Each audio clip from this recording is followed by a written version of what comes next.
Hello नमस्कार दोस्तों, मैं आपका astrology friend doctor Mahesh Joshi आप सभी का स्वागत करता हूँ एक और नई सीरीज में कन्फर्मेटिव ज्योतिष सूत्रास ऑफ मार्स। आज मैं मंगल ग्रह से रिलेटेड ऐसे ज्योतिष सूत्र बताने वाला हूँ जो कि सभी की कुंडलियों में बगैर असफल या फेल हुए अप्लाई होते ही हैं। और ये फिर से मैंने SK मेहता सर की बुक से लिया है और इसको मैंने एक्सप्लेन करने की कोशिश की है। प्रीवियस जो मेरा एक वीडियो था उसके अंदर मैंने ये सूत्र बताए थे और वो सूत्र थे मंगल के, गुरु के और शुक्र के। मगर उनमें मेरे पास बहुत ज़्यादा क्वेरीज आ रही थी तो मैंने सोचा मैं उन क्वेरीज का यहाँ पर निवारण करूँ और सभी को बताऊँ कि किस तरीके से एक्चुअल में इन सूत्रों को लगाना है। फिर मैं वो जानकारी देना चाहता हूँ कि ये सूत्र सभी कुंडलियों पर लगते ही हैं, इनका कोई भी एक्सेप्शन नहीं है। इसलिए आप इनको लगाना सीखें और ज़रूर यदि आप एस्ट्रोलॉजी करते हैं तो इनका आप उपयोग करें। अभी मेरी रिसेंटली नई 2 बैच शुरू होने वाले हैं। एक कुंडली को हम किस तरीके से एनालिसिस करते हैं और टाइमिंग ऑफ मैरिज अराउंड 28 जून। जो भी लोग एस्ट्रोलॉजी जानते हैं और वो कुंडली को एनालिसिस में स्ट्रगल कर रहे हैं तो वो मेरे व्हाट्सएप नंबर पर मैसेज सेंड कर सकते हैं, मैं उनको बाकी डिटेल व्हाट्सएप के थ्रू दे दूंगा। अब शुरू करते हैं हम आज के वीडियो को। कन्फर्म सूत्रा ये जुपिटर के नहीं है, मार्स के सूत्र की मैं यहाँ पर बात कर रहा हूँ। ये कन्फर्मेटिव टेक्निक है, ये याद रखना है। हमारे जितने भी शास्त्र हैं उसमें 2 तरीके के सूत्र होते हैं। एक इंडिकेटिव होते हैं जो अनुमान देते हैं, जो आपको इशारा करते हैं, और एक होते हैं कन्फर्मेटिव सूत्रास। तो कन्फर्मेटिव सूत्रास बड़े रेयर हैं, बहुत मुश्किल से ढूंढकर लाए गए हैं। उन्हीं में से मैं इस सूत्र की बात कर रहा हूँ।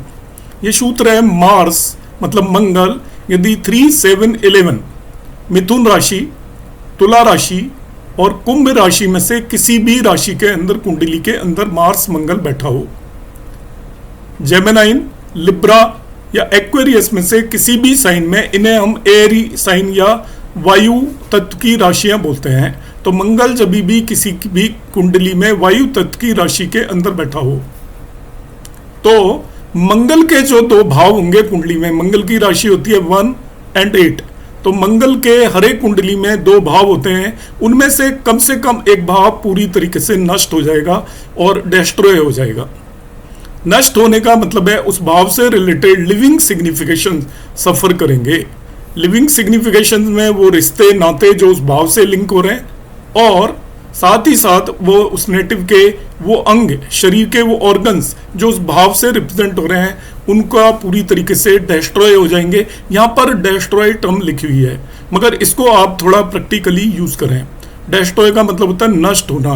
तो आज के समय में सभी चीज़ों का इलाज है, उपलब्ध है, इसलिए आप उसको पूरी तरीके से नष्ट ना माने। ये जरूर माने कि उससे रिलेटेड ऑर्गन्स में बहुत बड़ी प्रॉब्लम आएगी, उन रिश्तों में बहुत बड़ी प्रॉब्लम आएगी, उन रिश्तों को जो पर्सन रिप्रेजेंट कर रहा है उसके साथ मिसहैपनिंग होंगी। इस तरीके से हम इसको समझ सकते हैं। मैं प्रैक्टिकल एग्जांपल लेकर बताऊंगा कि ये सूत्र कितने ज़्यादा लगते हैं और सभी कुंडलियों पर लगते हैं, आप इसे मानकर चलें। लिविंग सिग्निफिकेशंस की बात कर रहा हूँ, नॉन लिविंग सिग्निफिकेशंस पर कोई भी फर्क नहीं पड़ेगा। हाउस रोटेशन टेक्निक आपको अप्लाई करनी पड़ेगी।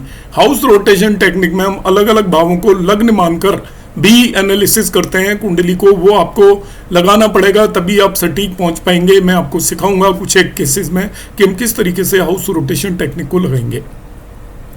आउट ऑफ 2 हाउसेज, ज्यादातर ग्रहों के 2 भाव होंगे। मार्स के 2 भाव हैं, पहला और 8वां। इनमें से कौन ज्यादा अफेक्ट होगा, पीड़ित होगा, वो ये हमें कुंडली के हिसाब से देखना पड़ेगा। जो ज्यादा एफ्लिक्टेड है वो भाव ज्यादा पीड़ित होगा। वैसे जनरली दोनों भावों में ही पीड़ा आने वाली है, मगर एक भाव में कुछ ज्यादा होगी, एक भाव में कुछ कम होगी, और कुछ केस में एक भाव में हो सकता है पीड़ा बिल्कुल भी ना हो, मगर दूसरे भाव में पूरी तरीके से पीड़ा होगी, क्योंकि मंगल की 2 राशियां हैं कुंडली के अंदर। अब मैं इसको प्रैक्टिकल एग्जांपल से समझाता हूँ। ये मैंने एक चार्ट लिया हुआ है मिसेज मेनका गांधी का। तो ये भी मेरे पास बहुत सारे लोगों के मैसेज आते हैं कि ये मेनका गांधी, इंदिरा गांधी, सोनिया गांधी, राहुल गांधी के ही हम चार्ट क्यों लेते हैं।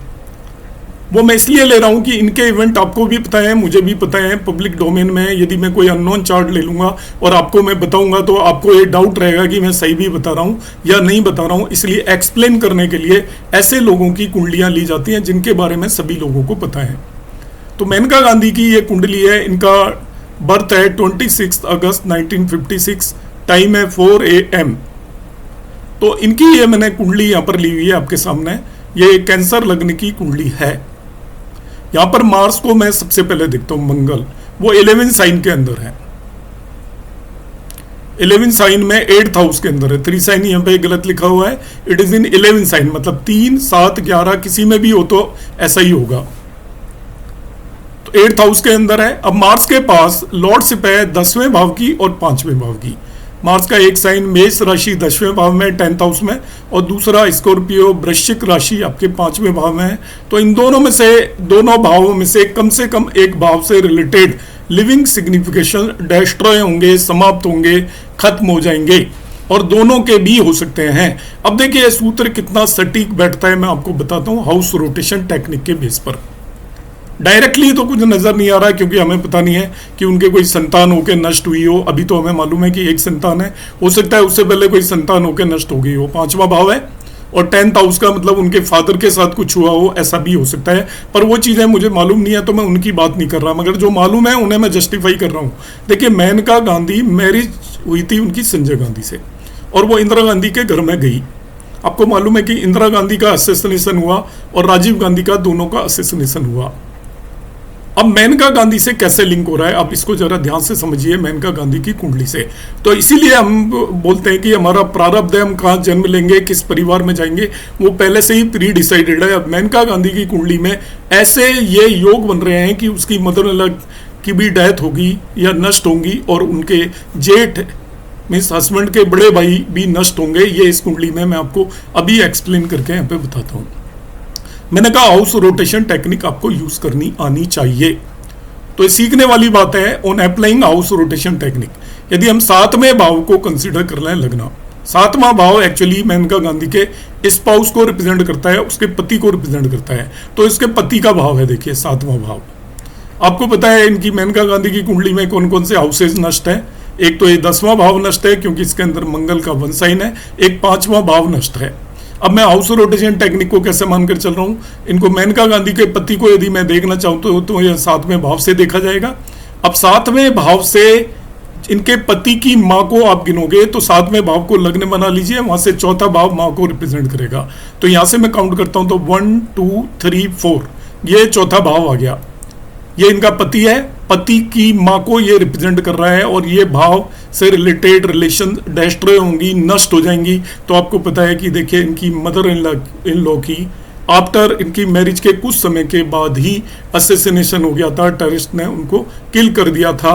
ये इस कुंडली से बिल्कुल जस्टिफाई हो रहा है, ये सूत्र जस्टिफाई हो रहा है। दूसरा सूत्र लगाऊंगा, इनके स्पाउस को ही देखिए, हस्बैंड को, क्योंकि ये 2 इवेंट पब्लिक डोमेन में, मैं उन्हें ही एक्सप्लेन कर रहा हूं, जो पब्लिक डोमेन में नहीं है उन्हें एक्सप्लेन मैं नहीं कर रहा। अब ये इनके स्पाउस संजय गांधी को रिप्रेजेंट करता है, इनके पति को। आपको पता है किसी भी पर्सन के बड़े भाई को रिप्रेजेंट करता है 11वां भाव। तो यहाँ यदि मैं इसको लग्न मानूं तो यहां से मैं 11 काउंट करूंगा तो 1 2 3 4 5 6 7 8 9 10 11। तो ये 5वां भाव इनके जेठ को रिप्रेजेंट करता है, हस्बैंड के बड़े भाई को रिप्रेजेंट करता है। तो इनका ये 5वां भाव भी नष्ट है। तो आपको मालूम है कि इनके जेठ हस्बैंड के बड़े भाई, संजय गांधी के बड़े भाई की अकाल मृत्यु हुई थी, उन पर भी टेररिस्ट अटैक हुआ था। तो देखिए सूत्र कितना सटीक बैठ रहा है मंगल का, कि मंगल यदि 3 7 11 साइन के अंदर हो तो उस कुंडली के अंदर जिन भी भावों के अंदर 1 और 8 राशियां हैं वो नष्ट होंगी, और वो नष्ट उनसे रिलेटेड लिविंग सिग्निफिकेशन मतलब रिश्ते और शरीर के ऑर्गन नष्ट होंगे। इस कुंडली में एक और खास बात है, उसको भी मैं यहां पर एक्सप्लेन करना चाहूंगा। आपने मेरा प्रीवियस वीडियो देखा होगा सैटर्न का, मैंने वहां कहा था शनि जब भी 4 8 12 साइन में हो, जल तत्व की राशि में हो, तो 10 साइन जिस भी राशि के अंदर होता है उससे रिलेटेड लिविंग सिग्निफिकेशन भी डिस्ट्रॉय हो जाते हैं। तो मेनका गांधी की कुंडली में भी बिल्कुल सटीक बैठ रहा है। देखिए इसका 8 साइन में शनि बैठा हुआ है, वोटरी साइन में, तो 10 साइन मकर राशि इसके 7वें भाव के अंदर है।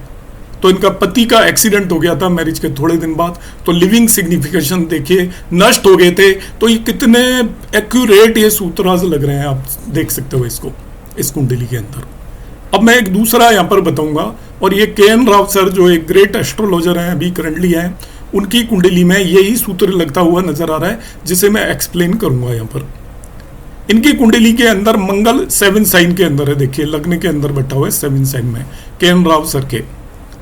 तो लग्न में 7 में बैठा हुआ है, तो अब मैंने कहा कि शनि मंगल के बाकी 2 भाव हैं वो नष्ट होंगे, कम से कम उनमें से एक भाव तो होगा ही होगा। तो मंगल के हम भाव देखते हैं, तो एक ये 7वें भाव में इसका 1 साइन है, मेष राशि है, और दूसरे भाव में 8 साइन है। तो इनके वैसे देखा जाए तो दोनों ही भाव नष्ट हैं, देखिए, क्योंकि इनकी मैरिज नहीं हुई, स्पाउस नहीं मिला, तो 7th हाउस से रिलेटेड लिविंग सिग्निफिकेशंस आपके नष्ट हो गए। जो इनके लिए बना था वो इन तक पहुंचा ही नहीं, या वो पहले ही चला गया, तो वो नष्ट हो गया क्योंकि इनको मिला ही नहीं। इसी तरीके से इनका खुद की पर्सनल फैमिली भी नष्ट हो गई, क्योंकि इनका परिवार भी नहीं बना।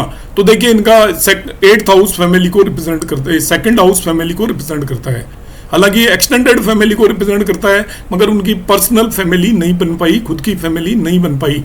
तो देखिए ये भी इस कुंडली के अंदर, मैं बाकी चीज़ों की बात नहीं कर रहा क्योंकि उतनी डिटेल मुझे इनके बारे में मालूम नहीं है, मगर एक चीज़ मालूम है, हालांकि इनकी मैरिज से रिलेटेड, जैसे ही मैंने लास्ट टाइम भी ये वीडियो डाला था, लोगों ने उसके और बहुत सारे कारण बताए थे, मुनि योग बताया था, और भी बताए थे, तो मैं उन कारणों को डिनाई नहीं कर रहा, वो हो सकते हैं, मगर मैं जो सूत्र बता रहा हूँ वो सूत्र यहाँ पर बैठ रहा है, और मैं अपने सूत्र पर टिका हुआ हूँ। मैं के.एन. राव सर को स्टडी नहीं कर रहा हूँ, यहाँ पर इनके बारे में मालूम है अनमेरिड है, इसलिए मैंने इनकी कुंडली ली हुई है। तो इसलिए जो भी लोग इसको किसी और तरीके से एनालिसिस करना चाहें वो कर सकते हैं। मेरा यहाँ पर केवल ऑब्जेक्टिव ये बताना है कि जब भी मार्स 3, 7, 11 साइन में होगा, तो मार्स की जिन राशियाँ जिन भावों में होंगी, उन भाव से रिलेटेड जो भी लिविंग सिग्निफिकेशंस है वो नष्ट हो जाएंगे। अब मैं महात्मा गांधी की कुंडली ले लेता हूँ। तो महात्मा गांधी भी के बारे में भी ज़्यादातर चीज़ें हमें मालूम है, सभी लोगों को मालूम है, इसलिए मैंने महात्मा गांधी की कुंडली ली है। तो महात्मा गांधी की कुंडली में भी यदि हम देखते हैं तो इनकी भी लिब्रा या तुला लग्न की कुंडली है, और लग्न के अंदर मार्स 7 साइन के अंदर बैठा हुआ है। तो मार्स जब भी 3, 7, 11 साइन में बैठा हो, तो उस कुंडली के अंदर मार्स से रिलेटेड दोनों भावों से कम एक भाव पूरी तरीके से उससे रिलेटेड लिविंग सिग्निफिकेशन डिस्ट्रॉय या नष्ट हो जाते हैं। तो देखिए यहाँ पे 1 साइन है, और ये आपका 8 साइन है, 7वां भाव और दूसरा भाव। अब 7वां भाव तो इनका नष्ट नहीं हुआ, इनकी तो वाइफ थी, और काफ़ी समय तक कस्तूरबा गांधी 1944 तक इनके साथ थी, और इनकी 13 ईयर की एज में अराउंड 1882 में ही इनकी मैरिज हो गई थी। तो क्या लिविंग सिग्निफिकेशन इनके भी नष्ट हुए? तो देखिए मैंने इसको स्टडी किया काफ़ी और देखा, तो मैंने पता चला इनकी मेडिकल हिस्ट्री मैंने देखी महात्मा गांधी की। तो उसमें क्या होता, उसको दांतों से रिलेटेड गांधी जी को बहुत प्रॉब्लम थी। आपने देखा होगा कि गांधी जी की जो फोटो आती है उसके अंदर उनके दांत नहीं होते। 2nd भाव दांत को रिप्रेजेंट करता है, तो इनके कई बार बहुत कम एज से ही दांत गिरना शुरू हो गए थे। तो लिविंग सिग्निफिकेशंस मतलब वो ऑर्गन, 2nd हाउस दांतों को रिप्रेजेंट करता है, आई को भी रिप्रेजेंट करता है, ये राइट आई को, बाई आंख को भी रिप्रेजेंट करता है। इनकी बाई आंख में भी बहुत पहले से ही प्रॉब्लम थी। उस समय पर जब लोग चश्मा नहीं लगाया करते थे, स्पेक्स नहीं लगाते थे, तभी भी गांधी जी के बहुत यंग एज में ही चश्मा लग गया था, और मेनली इनकी दाई आंख में प्रॉब्लम थी। तो देखिए इनके 2nd हाउस से रिलेटेड लिविंग सिग्निफिकेशंस में प्रॉब्लम आई।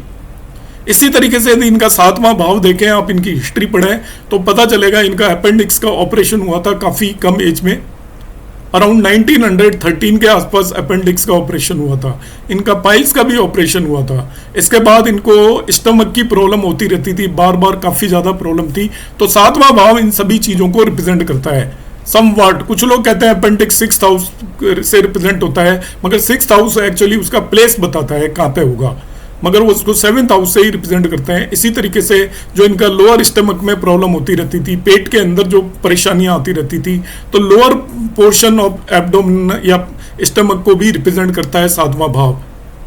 तो इसलिए दूसरा आप देखिए ध्यान से, मैं इनकी कुंडली को देखता हूं तो इनका 2nd हाउस और 7th हाउस वो दोनों एफ्लिक्टेड है। तो देखिए ये इनके मारक भाव हैं, इन्होंने इनको खुद को ही नष्ट कर दिया।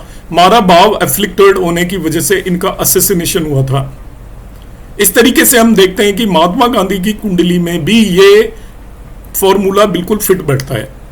उतना क्लियरली विजिबल नहीं है, मगर ये फिट बैठता है तो हमें ये देखना है। ये नहीं देखना कि बिल्कुल एक्सट्रीम हो रहा है तभी आप मानकर चलें कि किसी की डेथ होगी तभी हम मानेंगे, मगर यहाँ पर इनकी कुंडली में लग रहा है। अब देखिए शनि का जो मैंने प्रीवियस वीडियो में फॉर्मूला बताया था वो यहाँ पर भी सटीक बैठता है। सैटर्न यहाँ पर देखिए 8 साइन में इनकी कुंडली में वोटरी साइन में है, तो जब भी वोटरी साइन में हो तो जिस भाव में 10 साइन होता है उस भाव के सिग्निफिकेशन, उससे रिलेटेड आपके सिग्निफिकेशन नष्ट हो जाते हैं। तो 10 भाव एक्चुअल में इनके चौथे घर के अंदर है। 10th हाउस फादर को रिप्रेजेंट करता है। यदि मैं इसको लग्न मानूं तो ये फादर की स्पाउस या वाइफ को रिप्रेजेंट करेगा। तो इनके पिता की 4 मैरिज हुई थी, आपको पता होना चाहिए। तो बाकी वाइफ उनकी नष्ट हो गई थी, तो ये उस चीज को रिप्रेजेंट कर रहा है, क्योंकि ये फादर का 10वां भाव लेंगे हम यहाँ पर। वैसे वैदिक में 9वां भाव लिया जाता है, मगर यहाँ एस के मेहता ने जब जो एक्सप्लेन किया है उसमें 10वें भाव को लिया है। तो 10वें भाव को लग्न मानता हूं, तो ये आपका इनका 4th हाउस यदि नष्ट हो रहा है, उससे रिलेटेड लिविंग सिग्निफिकेशन नष्ट हो रहे हैं, तो इनकी वाइफ नष्ट होंगी।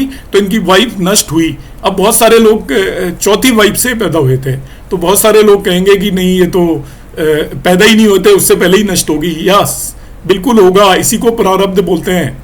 कईयों के बड़े भाई नष्ट हो रहे हैं, तो बड़े भाई नष्ट होने का मतलब उसके बॉर्न होने से पहले भी नष्ट हो सकता है। इसी को प्रारब्ध बोलते हैं कि हम उसी जगह पर जाकर बैठेंगे। मेनका गांधी की कुंडली में देखिए वो कॉम्बिनेशंस बन रहे हैं, तो वो तो पैदा हुई थी उसी दिन कॉम्बिनेशन बन गए थे मेनका गांधी की कुंडली में। फिर वो ऐसे घर में जाकर उनकी मैरिज हुई कि वो उनके जेठ हस्बैंड के बड़े ब्रदर का भी असैसिनेशन हुआ और सास मदर इन लॉ का भी असैसिनेशन हुआ। तो हमारी कुंडलियों के अंदर जो भी हमारी कुंडली बनती है वो प्रारब्ध के बेस पर बनती है। हम किस दिन पैदा हो रहे हैं वो सब कुछ प्री डिसाइडेड है, तो हम भाग्य लेकर आते हैं और पास्ट के इवेंट को भी हम उससे को रिलेट कर सकते हैं। इसलिए कृपा जो भी इस तरीके के मैसेज करते हैं कि ये तो इनकी मैरिज तो महात्मा गांधी से पहले ही हो गई थी। यस, महात्मा गांधी यदि उस घर में बॉर्न हुए हैं तो उनके फादर के साथ ये इवेंट पास्ट में भी हो सकते हैं, उन्हें भी हमें लेकर चलना है। कमिंग क्लासेस में मैं जुपिटर और वीनस के कॉम्बिनेशंस लेकर आऊंगा। आपको ये वीडियो कैसा लगा आप कमेंट बॉक्स में जरूर कमेंट करिएगा। जिन भी फ्रेंड्स ने अभी तक चैनल सब्सक्राइब नहीं किया है वो सब्सक्राइब जरूर कर लें, क्योंकि मेरी कोशिश होती है कि नई से नई बातें और रेयर टेक्निक्स कहीं से लेकर आऊं और आप लोगों के सामने उसे प्रस्तुत करूं। नमस्कार, धन्यवाद।